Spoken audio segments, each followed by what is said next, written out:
The Arkansas Speaker of the House is one of the sponsors of Senate Bill 622, and he calls it a class protection bill. This bill has broader terms, and some critics say it should not even be considered a hate crimes bill.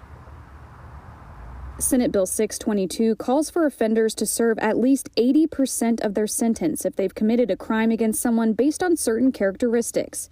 It also creates a registry of the people who had delayed release orders. If this passes, every class or group will be protected in the state of Arkansas. That is much broader and much more substantive than many of these so-called hate crimes bills across the country. The class protection bill punishes people who commit crimes because of a person's mental, physical, biological, cultural, political, or religious beliefs or characteristics. But it does not specifically mention things like race, gender identity, or sexual orientation. This is not a hate crimes bill, that this is not an acceptable fix to the situation, and that even if this becomes law, Arkansas will still be one of 3 states without a meaningful hate crimes bill on the books. Our bill actually is a bill that once we enact it, it's there. You're covered.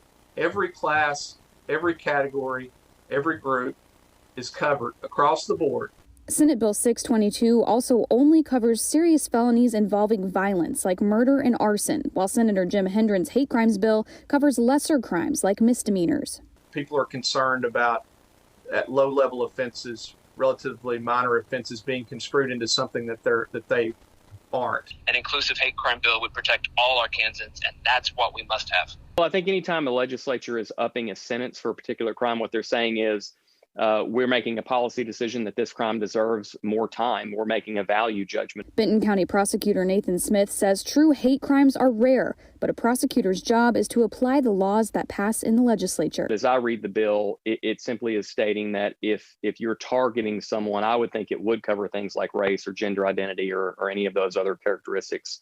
But clearly it doesn't say that, and that's going to be the discussion for the legislature as to whether they pass it and how it gets through. Senator Jim Hendren, who filed a hate crimes bill earlier in the legislative session, says he does not 100% support this new bill, but he does not want to see Arkansas be the only state without hate crimes legislation. Both of the bills are under consideration in the Senate Judiciary Committee. Reporting live in Rogers, Emma Claybrook, 4029 News.